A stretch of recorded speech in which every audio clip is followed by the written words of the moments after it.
Þetta Mánagórinn og við erum svona kringum 35. Þetta gott fólk, vinnur allan daginn og svo kemur að syngja. Violetta Smith, tónlistarkennari frá Búlgaríu, vissi lítið Ísland þegar henni var boðin staða tónlistarkennara á Reyðarfirði. Hún var starfandi í Prag á þessum tíma þar sem tónlistarlífið blómstraði. En til Íslands fór hún og vissi hún ekkert hvað hún var að fara út í. Og þegar við komum, það var Reyðarfjörð var 600 manna þorp og Eskifjörð var 1000. Og það var svolítið erfitt og okkur bjargaði það að fólki var mjög gott fólk með stór hjarta, allir vildu hjálpa og var mikið vinir okkar.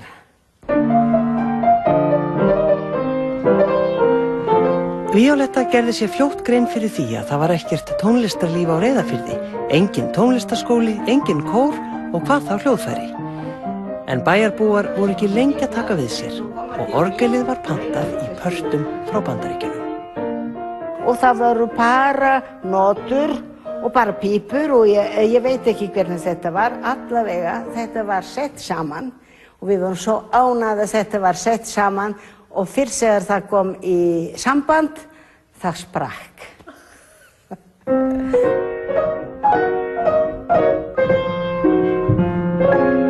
Fyrir utan að stjórna kórnum, þá kennir Violetta í söngskólanum í Reykjavík.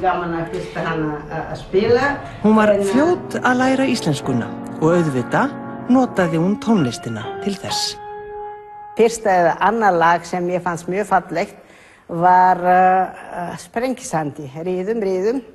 Og ég fór og spurði strákana, bassan, strákar, hvað síðist þetta Ríðum? Og þeir sagðu, farðu og spurði prestinn. Það var presturinn, hann söng tenor.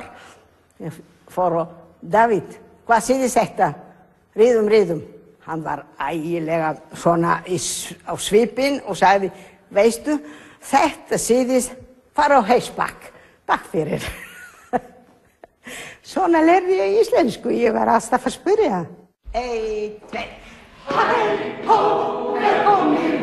Violetta vildi lesa Íslendingasögurnar og skráði sig í háskólan í íslensku fyrir útlendinga. Mér fannst mjög gott að lesa Njálu, en þetta mér fannst svo erfitt. En ég verði að játa að ég spurði fólk sem var líka kennara stundum og ég sagði, ég skil ekki þetta. Og þau svaraði, ég skil líka ekki þetta. Á löngum ferli hefur Violetta leikið í flestum kirkjum landsins og ferðast víða með kórana sína bæði innanlands og utan. Rarik var góður kór og svo var Skaffellinga, svo var Skagfiska, spilaði undir og ég búin að upplifa ægilega mikið og svo núna Mánagórinn. Einu sinna ágústkvöldi, austur í Þingvallasveit. Hvað þarf maður að hafa til þess að stjórna kór? Þolinmæði og koma við fólki svona að þau finna að það gaman.